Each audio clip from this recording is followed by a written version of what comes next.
Pasukan Hizbullah dari Lebanon kembali menyerang barat Biranit Israel pada Rabu 1 Mei 2024. Dalam operasinya itu, Hizbullah meluncurkan sejumlah roket dan peluru artileri. Akibatnya, barak Biranit meledak dan pasukan pertahanan Israel atau IDF siaga tinggi. Dilansir dari The Jerusalem Post, hal itu diungkapkan langsung oleh pasukan Hizbullah kepada media pro-Iran. Dalam pernyataannya itu, Hizbullah mengatakan bahwa pejuangnya menargetkan barak Biranit dengan sejumlah roket dan peluru artileri. Hizbullah pun mengklaim barak tersebut tengah ditempati oleh tentara Israel saat pasukannya meluncurkan serangan. Namun sayangnya Hizbullah tidak merinci total korban jiwa imbas serangan tersebut.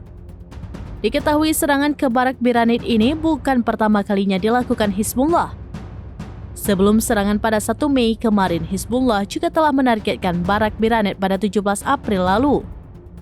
Selain itu, pada Januari dan November 2023 lalu, barak militer Israel itu juga telah diserang Hizbullah.